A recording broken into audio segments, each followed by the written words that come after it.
Ini paket bukan sembarang paket, isinya adalah sebuah dokumen yang penting banget yang merubah nasib dan masa depan anak-anakku. Kita buka ya.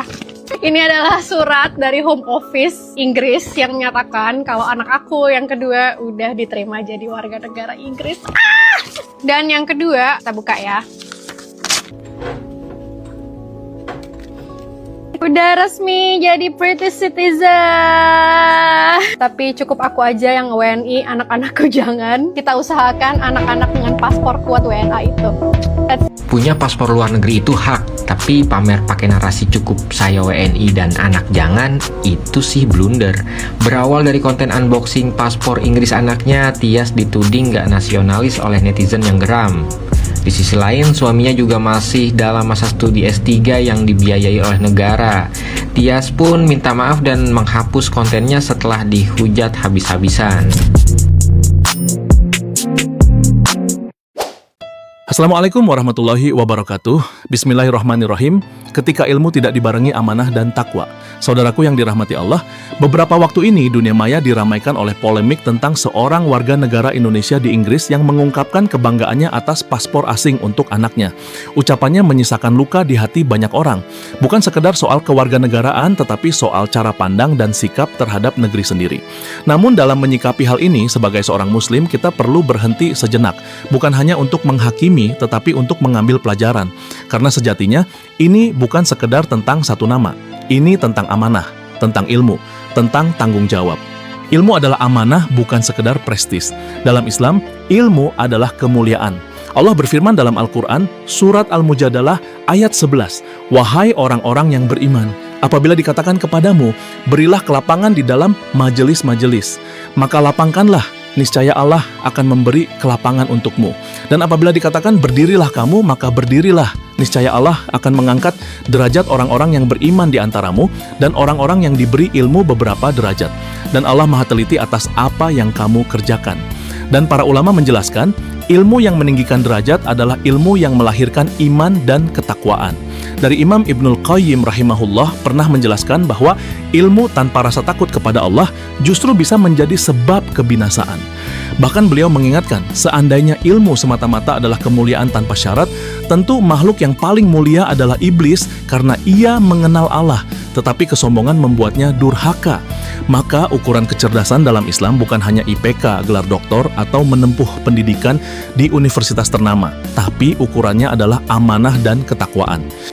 Kontrak manusia bisa dilanggar, akan tetapi kontrak dengan Allah tidak. Beasiswa negara apapun namanya, pada hakikatnya adalah amanah. Dana itu berasal dari rakyat, dari pajak, dari jerih payah para pekerja, termasuk mereka yang mungkin tak pernah bermimpi menempuh pendidikan tinggi.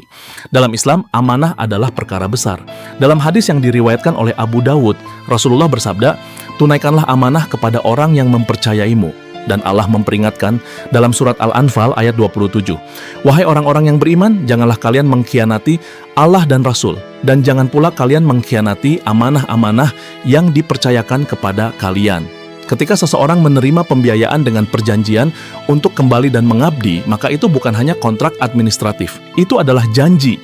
Dan janji dalam Islam adalah utang moral yang akan ditanya di hadapan Allah. Apakah setiap orang yang belajar di luar negeri lalu menetap di sana otomatis berdosa?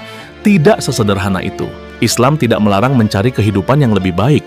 Tetapi jika ada komitmen yang disepakati, maka menepatinya adalah bagian dari iman. Dan nasionalisme dalam Islam adalah bukan kultus negeri, akan tetapi tanggung jawab. Cinta tanah air dalam Islam bukan fanatisme buta. Ia adalah rasa tanggung jawab. Rasulullah mencintai Makkah. Ketika beliau hijrah, beliau menoleh dan berkata bahwa Makkah adalah negeri yang paling beliau cintai. Artinya, mencintai tanah kelahiran bukan hal yang tercela. Justru itu fitrah. Yang menjadi persoalan bukan semata pilihan tinggal di mana, tetapi ketika kecintaan kepada kenyamanan pribadi membuat kita merendahkan asal-usul kita sendiri. Menghina negeri, menghina rakyatnya, menghina sistemnya, padahal kita pernah tumbuh dan besar darinya. Seorang muslim diajarkan adab. Bahkan kepada orang yang berbeda pandangan pun kita diperintahkan berkata baik. Bandingkan dengan mereka yang diam-diam berjuang. Kita mengenal para pekerja migran Indonesia. Mereka pergi ke luar negeri dengan biaya sendiri. Banyak risiko. banyak air mata, tetapi mereka jarang mencemooh identitasnya sebagai orang Indonesia. Mereka bekerja keras, mengirimkan uang untuk keluarga, dan menjaga nama baik bangsa. Sementara sebagian orang yang mendapat fasilitas pendidikan terbaik justru terkadang lupa bahwa keberhasilan mereka tidak berdiri sendiri. Ada sistem, ada rakyat, ada doa orang-orang kecil di belakangnya. Ini yang membuat publik merasa dikhianati, bukan hanya oleh tindakan, tetapi oleh sikap.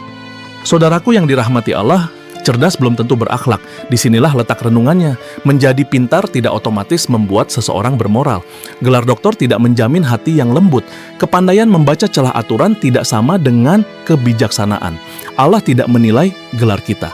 Allah menilai hati dan amal kita. Dalam hadis yang diriwayatkan oleh Abu Hurairah radhiyallahu anhu, Rasulullah bersabda, "Sesungguhnya orang bangkrut dari umatku ialah mereka yang datang pada hari kiamat dengan membawa amal kebaikan dari salat, puasa, dan zakat. Tetapi mereka dahulu pernah mencaci maki orang lain, menuduh orang lain, memakan harta orang lain, menumpahkan darah orang lain, dan memukul orang lain. Maka kepada orang yang mereka salahi itu diberikan pahala amal baik mereka, dan kepada orang yang lain lagi diberikan pula amal baik mereka. Apabila amal baik mereka telah habis sebelum hutangnya lunas, maka diambillah kesalahan orang yang disalahi itu dan diberikan kepada mereka. Sesudah itu mereka akan dilemparkan ke dalam neraka." Kita semua harus bertanya pada diri sendiri, apakah kesuksesan itu sekedar kenyamanan pribadi? Apakah paspor yang kuat lebih penting daripada komitmen yang kuat? Apakah global citizen berarti bebas dari tanggung jawab moral terhadap asal-usul kita? Namun sebagai muslim, kita juga harus adil. Kita tidak boleh tenggelam dalam gibah dan hujatan personal. Jangan hanya menghujat, tapi evaluasi. Kasus ini seharusnya menjadi momentum evaluasi bersama. Apakah sistem pengawasan amanah sudah kuat? Apakah sanksi ditegakkan secara adil? Apakah seleksi benar-benar menilai integritas, bukan hanya kecerdasan akademik? Karena bangsa ini tidak kekurangan orang pintar. Yang kita butuhkan adalah orang-orang amanah. Dan untuk generasi terdidik, jika engkau hari ini sedang menempuh pendidikan dengan beasiswa, ingatlah, itu bukan hanya hak, tetapi tanggung jawab. Jika engkau meraih gelar tinggi, jangan biarkan kesombongan menggerogoti hati. Negeri ini memang tidak sempurna, banyak kekurangan.